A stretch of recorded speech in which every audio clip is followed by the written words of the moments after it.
वित्त मंत्री निर्मला सीतारमण ने लोकसभा में वित्त वर्ष 2026-27 के लिए 53.5 लाख करोड़ का बजट पेश किया है। वित्त मंत्री ने बजट को आत्मनिर्भर, गरीबी कम करने और विकसित भारत बनाने वाला बजट बताया। उन्होंने कहा कि दुनिया के हालात को देखते हुए इस बार का बजट तैयार किया गया और इस बजट से विकास की रफ्तार तेज होगी। साथ ही गरीब, दलित, पिछड़ों और युवाओं को बहुत ज्यादा फायदा भी पहुंचेगा। पीएम मोदी ने इस बार के बजट को वर्तमान के सपनों को साकार करने वाला और विकसित भारत की गति को तेज करने वाला बजट बताया है। प्रधानमंत्री ने कहा कि ये बजट 2047 तक विकसित भारत की ओर हमारी उच्च उड़ान के लिए एक मजबूत आधार है और ये भारत के उज्जवल भविष्य की नींव को और भी ज्यादा मजबूत करेगा। इससे भारत की ग्लोबल पोजीशन और मजबूत होगी। पीएम ने यह भी कहा कि इस बार के बजट से छोटे व्यापारियों को काफी ज्यादा फायदा होगा।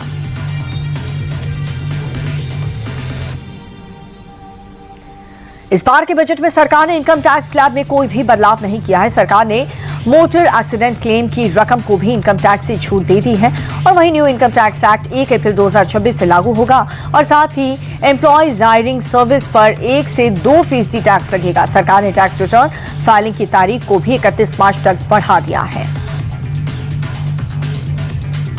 सरकार की तरफ से पेश किए गए बजट के बाद मार्केट में खेल कूद के सामान अब सस्ते हो जाएंगे। देश में शुगर और कैंसर की जो दवाएं हैं वो भी सस्ती हो जाएंगी।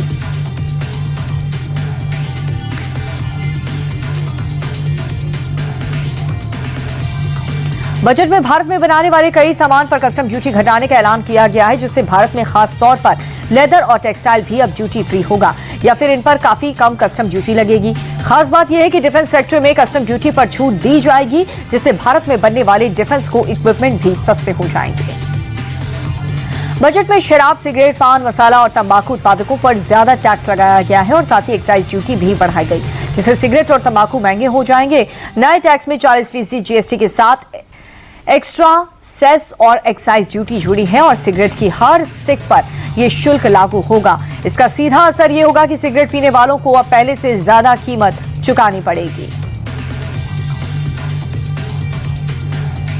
ऑपरेशन सिंदूर के बाद इस बार के बजट में मोदी सरकार ने डिफेंस सेक्टर को 7.8 लाख करोड़ रुपए दिए हैं, जिसमें आर्म्ड फोर्सेस के लिए 2,19,000 करोड़ का बजट रखा गया है। बजट का मेन फोकस डिफेंस सेक्टर में भारत की मेक इन इंडिया पावर को बढ़ाना है और साथ ही आर्मी, नेवी, एयरफोर्स के मॉडर्नाइजेशन पर भी सरकार को पूरा फोकस है। आपको यह भी बता दें कि भारत का रक्षा बजट बीते साल 6.8 लाख करोड़ रुपए था। बजट में सरकार ने बायोफार्मा सेक्टर को मजबूत करने के लिए बायोफार्मा शक्ति योजना शुरू करने की घोषणा की, जिसके लिए सरकार ने 10,000 करोड़ रुपए का आवंटन किया है। देश को बायोफार्मा उत्पादन का हब बनाना सरकार का लक्ष्य है। बजट में केंद्रीय औषधि मानक नियंत्रण संगठन CDSCO का मजबूत करने का भी प्रस्ताव। सरकार ने 3 नए केमिकल पार्क बनाने का भी घोषणा की है। बजट के बाद शेयर बाजार में भारी बिकवाली, सेंसेक्स और निफ्टी में बड़ी गिरावट दर्ज की गई है। सेंसेक्स 1,546 तो निफ्टी 495 अंक गिरा है। कैपिटल सेक्टर में भी भारी गिरावट आई है। बजट में सिक्योरिटीज ट्रांजैक्शन टैक्स यानी कि STT 0.02 से बढ़ा करके 0.05% कर दिया गया है, जिसके चलते बाजार में भारी गिरावट आई है। सेंसेक्स, निफ्टी के साथ साथ सोने और चांदी के भाव में भारी गिरावट देखी गई है। निवेशकों के लिए 8 लाख करोड़ रुपए एक ही दिन में स्वाहा हो गए।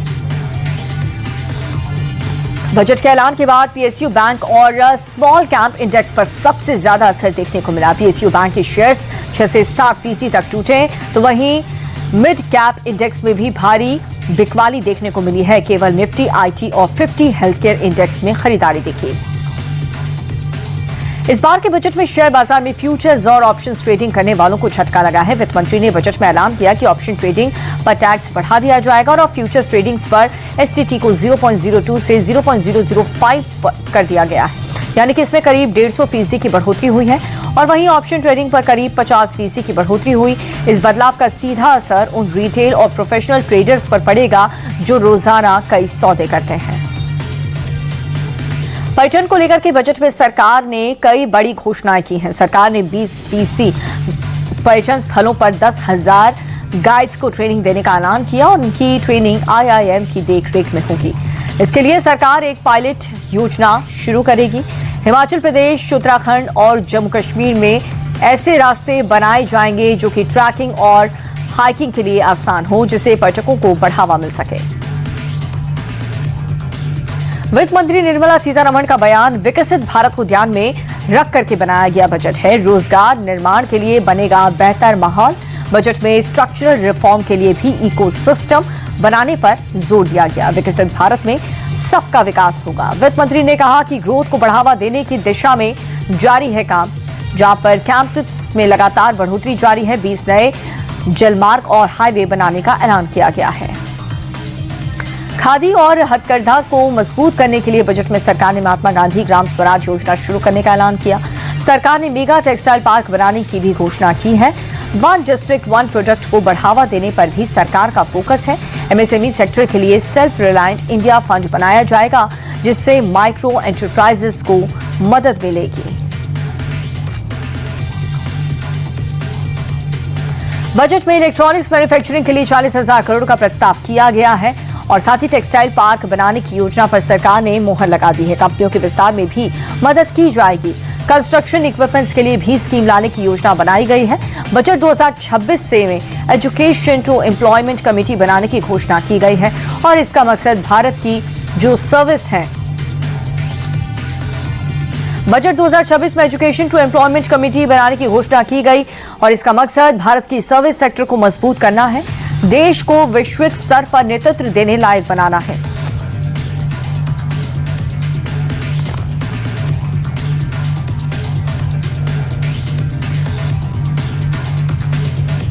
बजट में रिवाइज रिटर्न फाइल करते हुए 3 महीने का ज्यादा समय दिया गया है, यानी कि अब 31 दिसंबर के बदले 31 मार्च तक रिवाइज रिटर्न फाइल कर सकते हैं।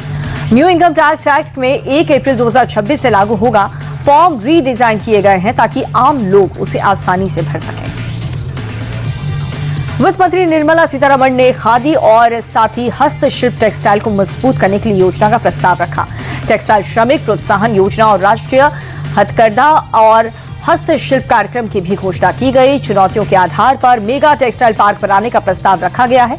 महात्मा गांधी ग्राम स्वराज पहले भी लॉन्च की जाएगी। सरकार ने देश में रेलवे कनेक्टिविटी को बढ़ावा देने पर जोर दिया। सरकार की तरफ से देश में रेलवे कनेक्टिविटी और भी ज्यादा मजबूत होगी। शहरों के बीच विकास बढ़ाने के लिए 7 हाई स्पीड रेल कॉरिडोर बनेंगे और ये कॉरिडोर मुंबई पुणे, पुणे हैदराबाद, हैदराबाद चेन्नई, चेन्नई बेंगलुरु, दिल्ली वाराणसी और वाराणसी सिलीगुड़ी के बीच बनेगा। जलमार्ग को लेकर के भी सरकार का फोकस है। सरकार ने अगले 5 साल में 20 नए राष्ट्रीय जलमार्ग बनाने का लक्ष्य रखा है। समुद्री विमान VGF योजना भी शुरू होगी। वित्त मंत्री निर्मला सीतारमण ने बजट 2026 पेश करते हुए ये बताया कि भारत की ऑरेंज इकोनॉमी को भी समर्थन मिलेगा, जिसमें एनिमेशन, विजुअल इफेक्ट्स, गेमिंग और कॉमिक्स सेक्टर शामिल है। भारतीय डिजाइन इंडस्ट्री की बढ़ती मांग को देखते हुए पूर्वी भारत में नई नेशनल इंस्टीट्यूट ऑफ डिजाइन की स्थापना की जाएगी और इसे चैलेंज रूट के जरिए डिजाइन शिक्षा और विकास को मजबूत करने के लिए किया जाएगा। सरकार पारंपरिक चिकित्सा में रिसर्च, प्रशिक्षण और जागरूकता को मजबूत करने के लिए नए प्रयास करेगी। पशुपालन क्षेत्र में शिक्षा और सेवाओं को बढ़ाने के लिए 20,000 से अधिक पेशेवर जोड़े जाएंगे। इसके लिए loan linked capital subsidy scheme शुरू की जाएगी, जो कि प्राइवेट वेटरनरी और साथ ही पैरा वेटरनरी कॉलेज, अस्पताल, डायग्नोस्टिक लैब और ब्रीडिंग फैसिलिटी में काम आएगी। सरकार भारतीय और विदेशी संस्थाओं के बीच सहयोग को भी बढ़ावा देगी ताकि पशुपालन में बेहतर तकनीक और ज्ञान साझा किया जा सके। स्वास्थ्य के क्षेत्र में सरकार ने बजट में बड़ा ऐलान किया है। सरकार ने देश में 3 आयुर्वेदिक एम्स बनाने की घोषणा की। आयुर्वेदिक दवाइयों की टेस्टिंग के लिए नेशनल लैब्स भी बनाए जाएंगे। साथ ही गुजरात के जामनगर में WHO ट्रेडिशनल मेडिसिन सेंटर भी बनेगा। सरकार ने अगले 5 साल में 1 lakh specialist health care professional बनाने और 1.5 लाख केयर गिवर्स को ट्रेनिंग देने का लक्ष्य रखा। कैंसर की 17 दवाइयों पर से भी सरकार ने कस्टम ड्यूटी हटा दी है।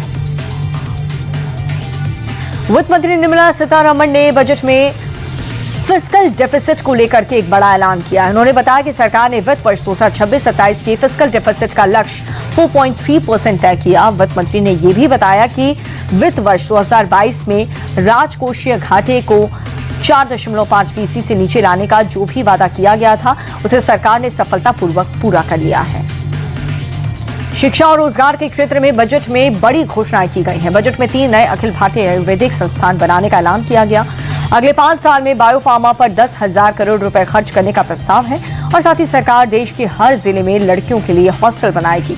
इसके साथ ही अस्पताल, डायग्नोस्टिक लैब्स के लिए लोन से जुड़ी कैपिटल सब्सिडी सपोर्ट स्कीम का प्रस्ताव है।